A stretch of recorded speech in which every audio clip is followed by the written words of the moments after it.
Happy Thursday! Welcome to Three Things Thursday. This is segment 14 and today's topic is visual performance. For all of you who've been watching our videos so far, we've been covering different topics regarding early learners, intermediate learners and advanced learners. We covered a bit about advanced learners regarding interverbals, filling in the blanks, question and answers, giving multiple responses.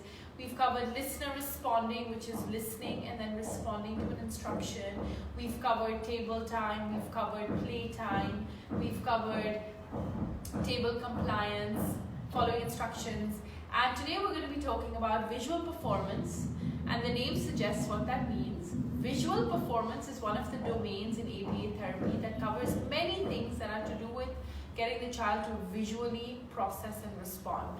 So one of the things that is covered in visual performance is matching. So matching identical objects to objects, pictures to pictures, objects to pictures, pictures to objects. So the child is to visually see that there is a similarity between the item lying there and the one that you match with. We're also going to be talking about block designs and how you can look at a picture and copy the pattern. That's to do with the child visually seeing that they're the same and how they have to copy the pattern.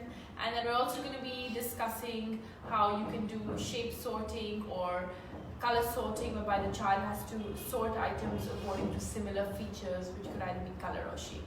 So let's go ahead and start with showing you how matching is done.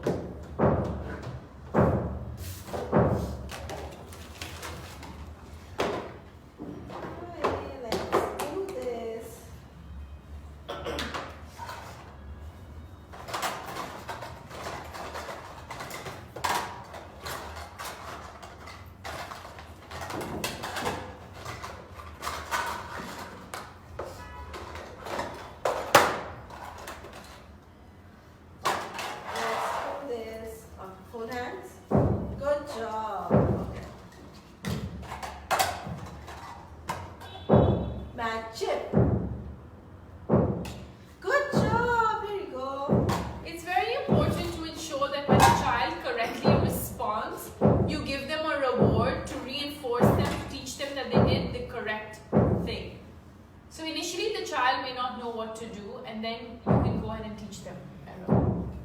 Match pizza. Match pizza. Match pizza. Match pizza.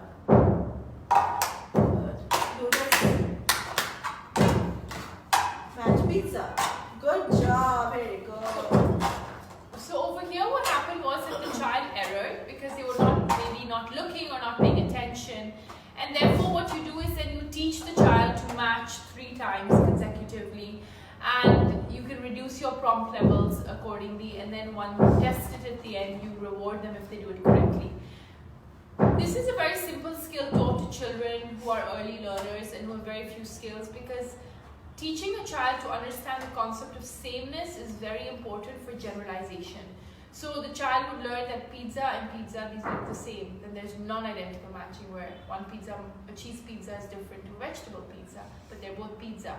So it's about seeing similar features between objects and seeing similarities. Okay, let's move on to sorting. Sorting is another form of visual performance, because the child has to see that when you're sorting different shapes, the child needs to put the squares with the squares and the circles with the circles and the triangles with the triangles, so they can tell that even though they might be non-identical, so they could be different sizes or different colors, they need to be able to sort according to feature. So we're going to be doing non-identical sorting.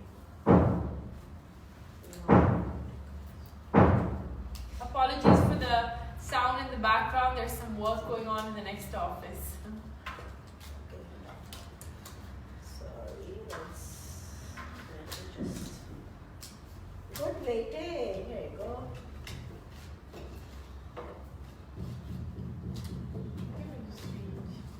I'm just trying to sort myself.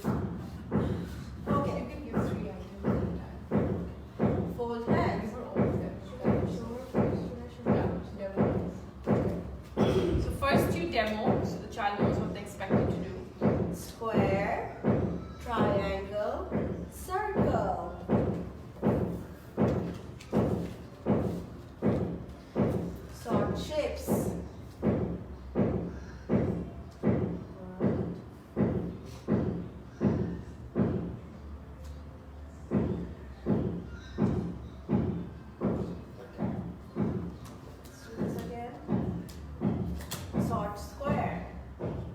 job. Sort square. Good job. Sort square. Good job. There you go.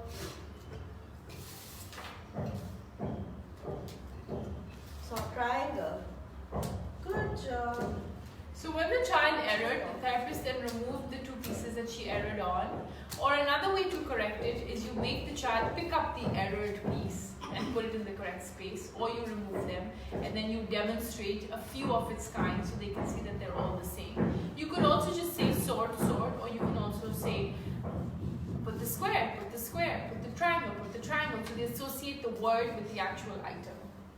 Okay, so that's sorting. And another type of visual performance skill is copying a block design or a block pattern. Now there are different levels that are required for when you're teaching this. Initially you could perhaps start by getting the child to match the blocks to the picture. Or you could do, why don't you do one whereby you give a picture, you give her 4 and you first thing. Okay, then you give her 4 blocks. Okay, and then you do the pattern and she will copy. Okay. So one of them would be whereby the therapist would create the pattern one by one and then prompt the child to put the block as it goes one by one. Do this. Blue. Red.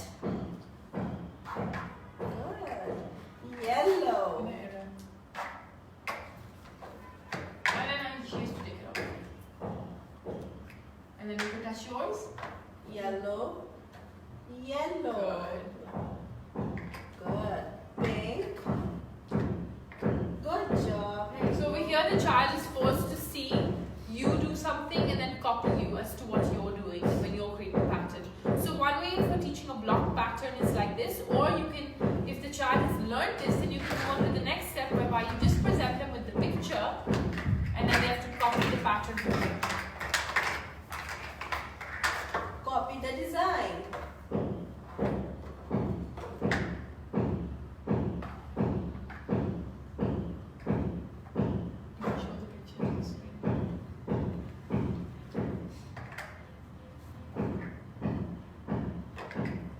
Good job. Well done. So over here the child learned to then look at the picture and then copy it. But before you get on to pictures, I'd first say teach it on the actual blocks as a model and then move on to the pictures. So that was it. That was a little bit about visual performance. There's a lot more that goes into the visual performance domain with regards to the child visually attending, whether it's following moving items, whether it's regarding putting things according to categories or class, sorting by category or class, sorting animals, sorting fruits. So there's different levels within this, but these are the more earlier levels of visual performance. And perhaps in another video we'll talk about the slightly more advanced level. Thank you for tuning in today, and we look forward to seeing you next week, inshallah. Bye bye.